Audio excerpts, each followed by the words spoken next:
5 minutes ago, something happened inside the palace walls that no royal aide, no senior courtier, and no member of the press was prepared for.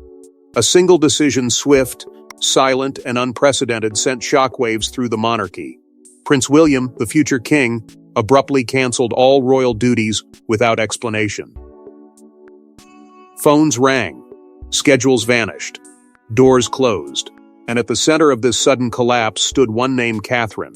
Before we go deeper into what this really means for the royal family, make sure to subscribe so you don't miss a single update. The withdrawal didn't arrive with ceremony or warning. It arrived like a rupture. Calendars that had been locked months in advance were wiped clean within minutes, as if they had never existed. Staff who had built their lives around precision and predictability suddenly found themselves standing in silence, waiting for instructions that never came.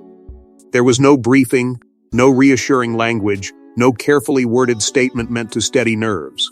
Just absence. And in the monarchy, absence speaks louder than any announcement ever could. What made this moment so destabilizing wasn't merely the scale of the cancellation, but the speed and finality with which it happened. This was not a reshuffle, not a postponement, not a strategic recalibration. This was a complete withdrawal by a man whose public role had been defined by constancy. Prince William had always been the dependable presence, the steady counterweight to chaos, the figure meant to reassure the nation that continuity was secure. For him to step away so suddenly signaled that something had crossed a line no protocol could contain. Inside the palace, panic moved quietly but decisively. Conversations dropped to whispers, senior aides avoided eye contact. Long-standing routines dissolved under the weight of uncertainty. Everyone sensed the same thing, but no one dared say it aloud. This was not political, and it was not logistical. This was personal. Deeply personal. The kind of personal that strips away layers of duty and exposes the raw core beneath the crown. And then there was the silence, an enforced, deliberate silence that only intensified the unease. No leaks, no reassuring background briefings, no anonymous quotes meant to soften the narrative. The press, accustomed to carefully managed access, found nothing but closed doors. That vacuum became its own message. When an institution built on image control chooses not to speak, it's because the truth is too heavy to shape. At the center of it all was Catherine. Her name moved through corridors like a current, never spoken loudly, yet understood by everyone. Whatever had happened involved her in a way that could not be postponed, reframed, or managed. This wasn't about optics or public perception. It was about a reality that had arrived without permission and demanded immediate attention. Prince William's role has always required balance between husband and heir, between private loyalty and public obligation. But this moment made balance impossible. The gravity of his decision revealed that the news he had received was not something he could carry while standing before cameras, shaking hands, and performing continuity. It demanded retreat. It demanded protection. And perhaps most unsettling of all, it suggested that what lay ahead could not be undone. As confusion spread beyond palace gates, those closest to the inner circle realized this wasn't a temporary pause, it was the first crack in something far more serious. This wasn't news delivered in a hallway or through an aide. It came in private. No cameras. No witnesses. Just a room, a voice, and a truth so devastating, it reportedly left Prince William silent. Whatever was said in that moment shattered his ability to stand before the public. Because this wasn't about duty, reputation, or optics, it was about Catherine, and everything suddenly at risk. The meeting itself had been arranged with unusual urgency, stripped of the layers that normally protect royal interactions. No extended briefings, no advisory circle, only a small, carefully chosen presence, and just as telling, several deliberate absences.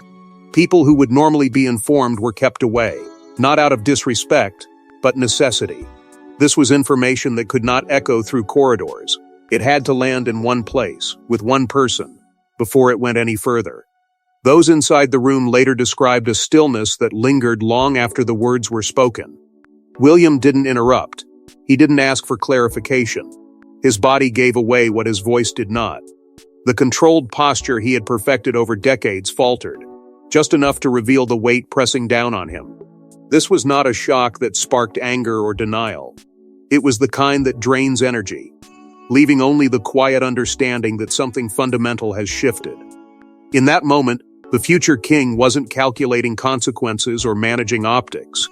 He was absorbing the reality that something the monarchy usually commands was no longer on his side.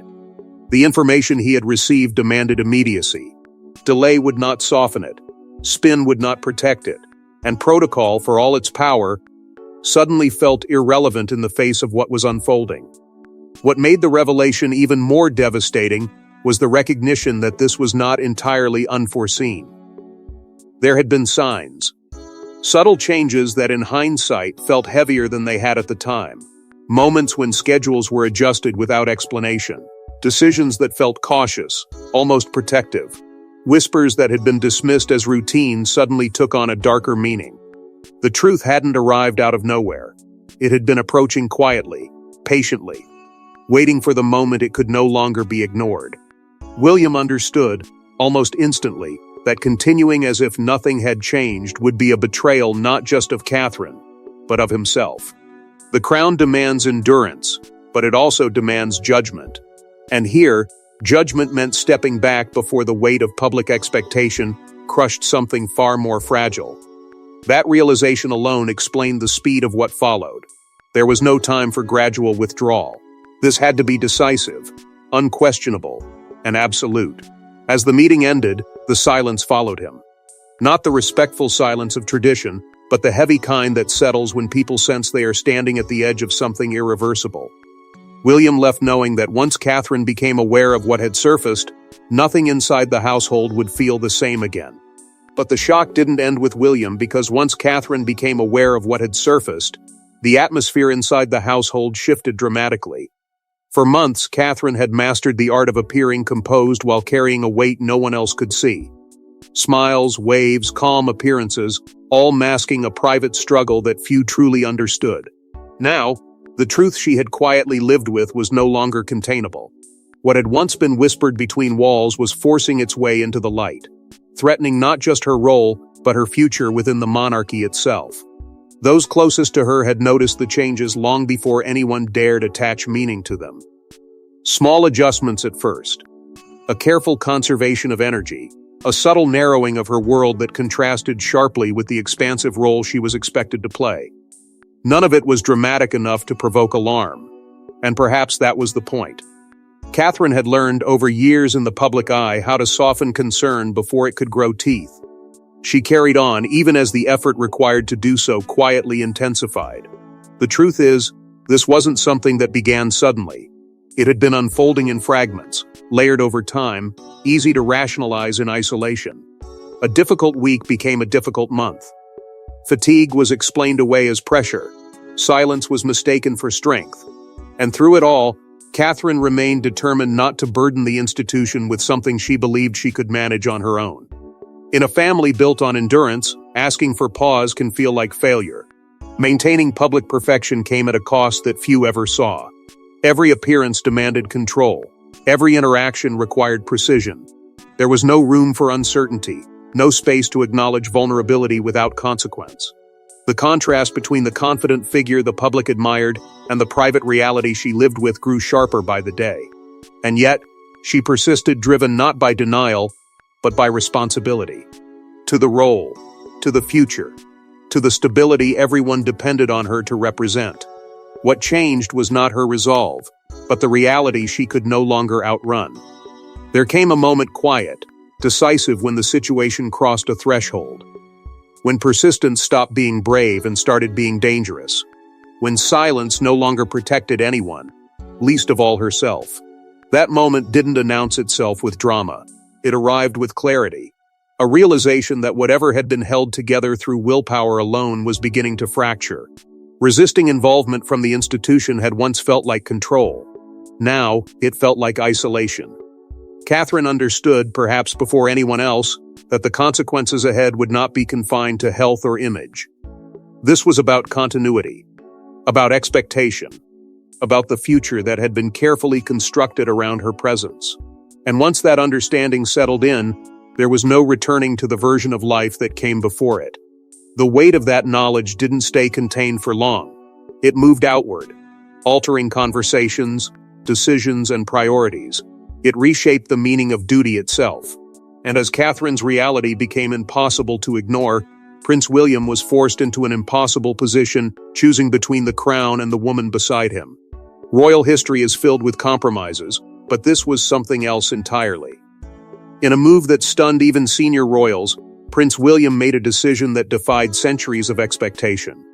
By canceling every duty, every appearance, every obligation, he sent a clear message. This was not negotiable. For the first time, the heir to the throne placed personal loyalty above royal survival, and the institution felt it instantly. This wasn't merely a schedule change, it was a rupture in the invisible contract that governs royal life. Unspoken rules exist to preserve continuity at all costs, and William crossed every one of them in a single stroke. He didn't delegate. He didn't stagger appearances. He didn't allow intermediaries to soften the impact.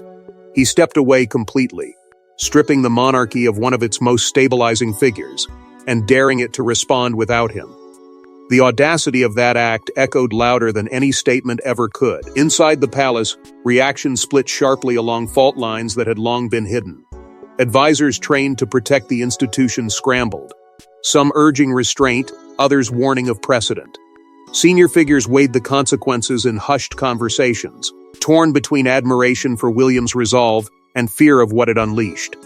This wasn't just about today's headlines, it was about tomorrow's expectations. If the future king could step back so absolutely, what did that mean for everyone else bound by duty? The symbolism was impossible to ignore.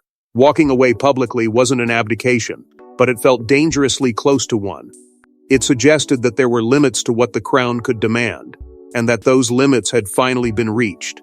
History offered comparisons, moments when love, conscience, or crisis had collided with royal obligation, but this moment diverged sharply from the past. William wasn't choosing exile or rebellion. He was choosing presence, staying exactly where he needed to be, even if that meant abandoning where he was expected to stand. That choice came at a steep emotional cost. The weight of it settled heavily, not just on William, but on the future he had been raised to inhabit. Every step away from duty carried the knowledge that he was reshaping perceptions of leadership itself.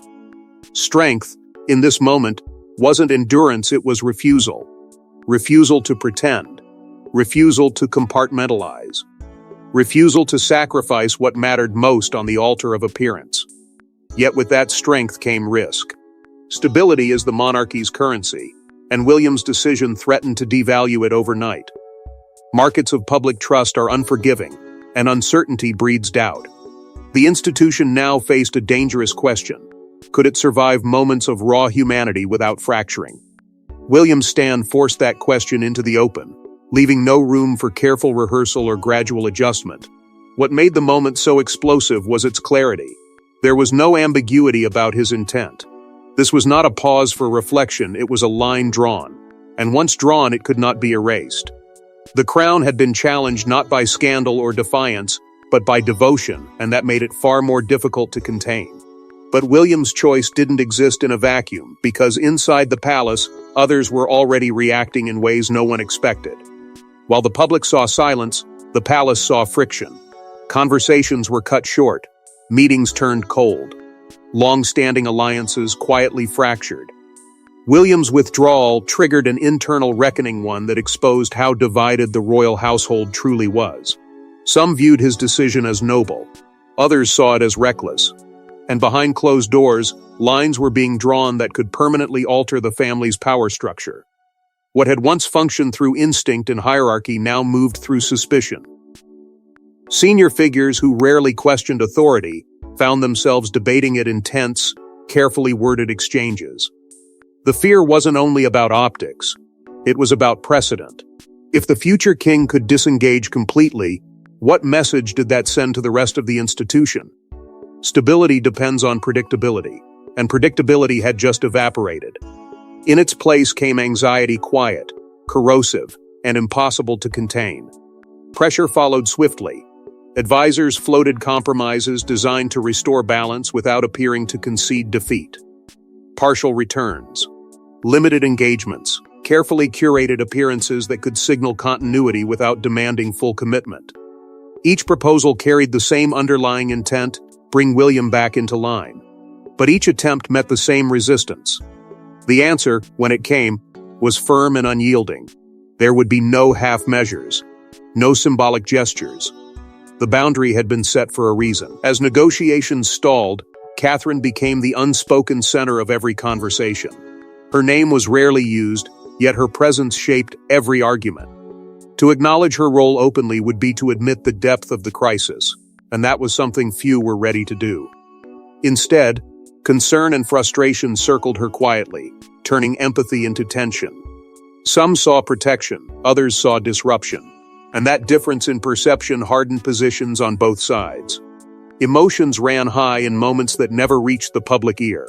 Exchanges that blurred the line between professional restraint and personal accusation. Words chosen carefully, then regretted instantly.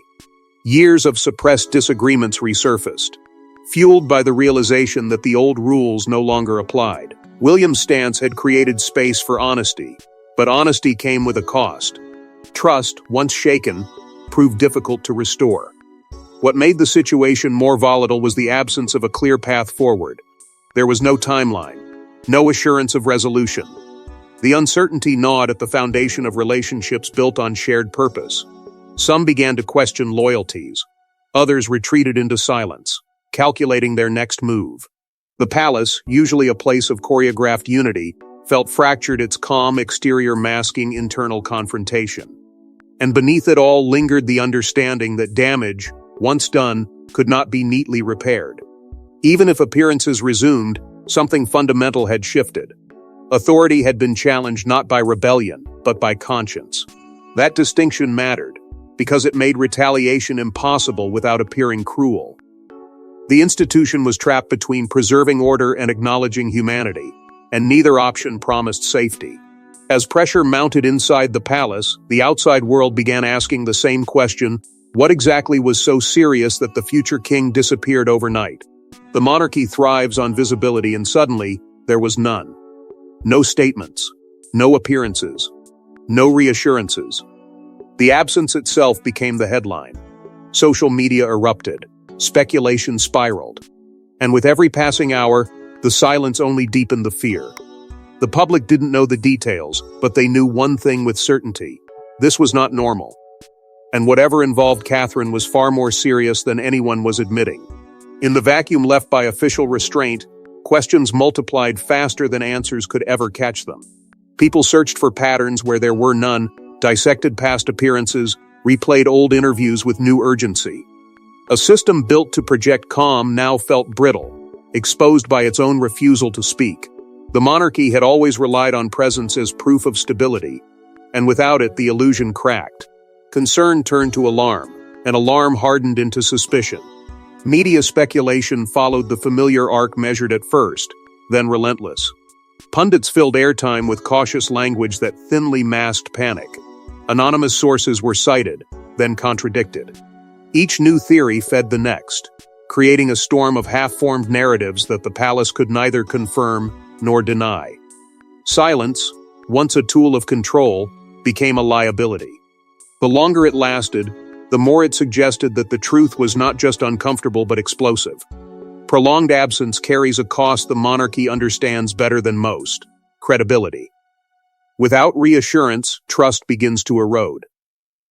The public is patient, but not indefinitely.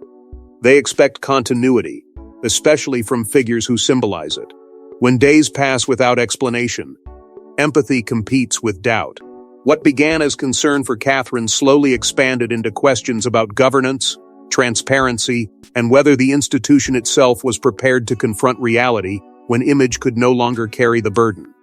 Standard damage control failed because this was not a situation that could be softened with language. Carefully crafted statements require a foundation to stand on, and here there was none that wouldn't collapse under scrutiny. Any attempt to minimize would have felt dishonest. Any attempt to delay would have appeared evasive. Officials knew this, and that knowledge paralyzed them. Every option risked making things worse, yet doing nothing was already doing exactly that. Catherine's absence, more than anything else, fueled the unease. She had long been the monarchy's quiet constant, the reassuring presence who bridged tradition and relatability. Without her, the picture felt incomplete, unbalanced. People noticed the gap instinctively, and their concern wasn't abstract. It was personal. Whatever had removed her from view had done so completely, and that completeness spoke volumes. As the hours stretched on, it became clear that containment was no longer possible. The truth, whatever shape it took, was pressing outward, bending the narrative around it. Silence could delay revelation, but it could not prevent it. Every unanswered question sharpened the next, tightening the space in which officials could maneuver. The story had already escaped the confines of protocol, and it was moving faster than anyone inside the palace could control. Behind the scenes, officials scrambled to contain the narrative, but they were already too late. What Prince William was told wasn't just difficult, it was life-altering. The kind of news that redraws every plan, every promise, every future assumption. It forced questions no royal is ever meant to confront publicly. Questions about longevity, about continuity, about what happens when the monarchy's most stable figure suddenly faces an uncertain path. And once this truth began to surface internally, there was no undoing its impact. The revelation itself was never spoken plainly. Not because it lacked clarity, but because its implications were too heavy to name outright. It didn't need detail to be understood. Its meaning was immediate and absolute. This was information that destabilized timelines the monarchy had relied on for decades, quietly but confidently shaping everything from succession planning to public reassurance. Suddenly, those long-held assumptions felt fragile, exposed to a reality no amount of tradition could shield against. For William, the weight landed instantly. The future he had been preparing for, the one built on predictability and gradual transition, fractured in his hands. Duty had always been framed as something enduring, something capable of outlasting personal hardship. But this moment shattered that belief. The cost of pretending nothing had changed was no longer abstract, it was personal, immediate, and devastating. Catherine felt it just as deeply, though differently. For her, the news wasn't about roles or expectations, but about the narrowing of certainty, the quiet understanding that life had shifted into unfamiliar territory. The emotional devastation wasn't loud or dramatic. It was contained, heavy, and relentless. The kind that reshapes conversations, silences laughter, and turns ordinary moments into reminders of what's at stake. Beyond them, the ripple effects spread quickly. Succession expectations, once considered stable, suddenly felt conditional. Advisors recalculated scenarios they had never expected to revisit. The future, once mapped with confidence, became tentative.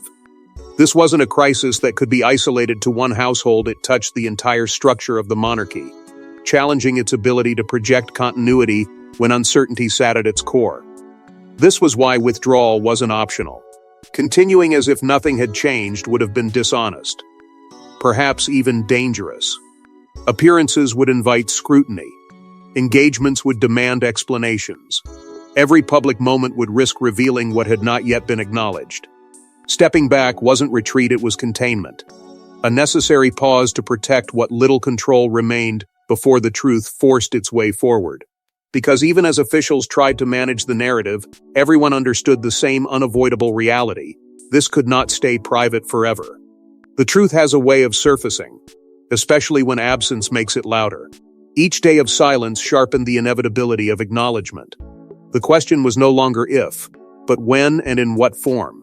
With the truth pressing closer to exposure, one final question remained: what happens next when duty can no longer outrun reality?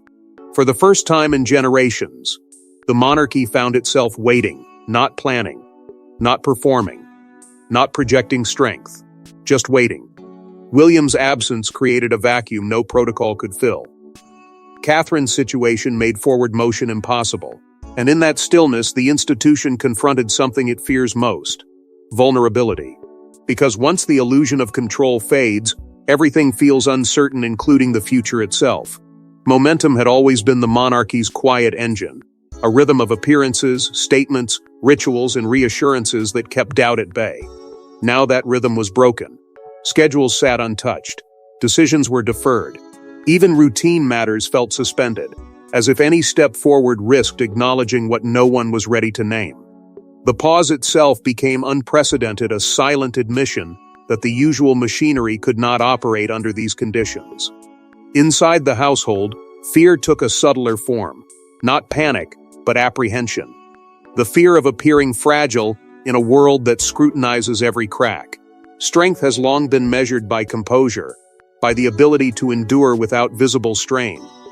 Yet endurance has limits, and the effort to maintain an unshaken front began to show its cost. Conversations grew quieter. Laughter thinned. The weight of unspoken reality settled into every interaction, draining energy from even the most steadfast figures. Emotional exhaustion spread quietly. Those tasked with holding the institution together felt stretched thin, caught between loyalty and responsibility. The constant calculation what to say, what not to say, when to move, when to wait became its own burden. There was no release, no resolution, only the knowledge that the longer this lasted, the harder it would be to return to anything resembling normalcy. Catherine's role during this pause transcended titles and expectations. She was no longer just a symbol of continuity or grace. She was the axis around which everything now turned. Her presence, her absence, her reality shaped every decision. The recognition of that truth unsettled long-held assumptions about how replaceable any individual could be. It forced the institution to confront the fact that some figures are not merely representatives, they are anchors. William's silence, too, reshaped expectations. His refusal to fill the vacuum with reassurance or explanation became a form of defiance. Not loud, not confrontational, but resolute. It challenged the idea that leadership must always be visible to be effective. In withholding himself, he forced others to confront the limits of tradition and the cost of pretending resilience where there was none. As days passed, the sense grew that this pause was not a temporary disruption but a turning point. Even if appearances resumed, even if statements were eventually issued, something fundamental had shifted. The monarchy had glimpsed its own fragility, and that knowledge could not be erased. The future, once plotted with confidence, now felt conditional, dependent on realities beyond ceremony or control. And as the palace holds its breath, the world waits, knowing that when the silence finally breaks, the monarchy may never look the same again. This isn't just a crisis, it's a turning point. One that will define Prince William not as a future king, but as a man faced with impossible choices. It will define Catherine not by titles, but by resilience. And it will define the monarchy by how it responds when control gives way to humanity. The question now isn't what happened, it's what comes after this moment of reckoning. William's decision has quietly rewritten the story he has been preparing to live for decades. The careful image of certainty, the steady march toward a predetermined future, has been interrupted by something no briefing could contain. In choosing to step back, he didn't abandon leadership, he redefined it. Leadership in this moment became restraint. It became presence where it mattered most, even if that meant absence everywhere else. The cost of that choice will echo for years, reshaping how the public understands strength at the very top. At the heart of that shift stands Catherine, not as an accessory to the crown, but as its emotional center. Her resilience has always been quiet, measured, almost invisible by design. Now it is unavoidable. Her reality has forced the institution to acknowledge that continuity is not built solely on ceremony, but on people who endure, who adapt, who carry more than they ever reveal. In that recognition lies both vulnerability and truth. Prioritizing family over optics has consequences the monarchy cannot yet fully calculate. Trust may deepen in some quarters while doubt grows in others. Expectations will change. The idea that duty must always come first has been challenged by the undeniable reality that duty without humanity fractures from within. This moment invites a different kind of loyalty, one rooted not in appearances, but in honesty. What emerges from this will shape royal leadership in ways that feel unfamiliar. Authority may no longer rely solely on visibility or ritual. Silence, once feared, might carry its own legitimacy. Compassion, once carefully rationed, may become central rather than peripheral. These shifts won't arrive cleanly or without resistance, but they have already begun.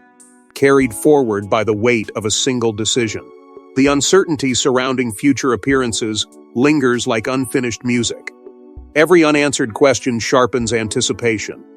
Will William return unchanged or transformed?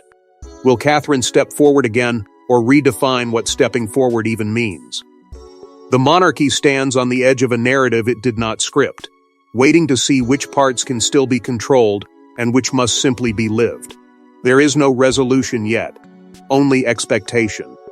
The tension remains unresolved, the path forward obscured by choices still unfolding. This story does not end with clarity, it pauses with purpose. Because when duty steps aside for love, the crown is forced to confront its most human test yet. Thanks for watching.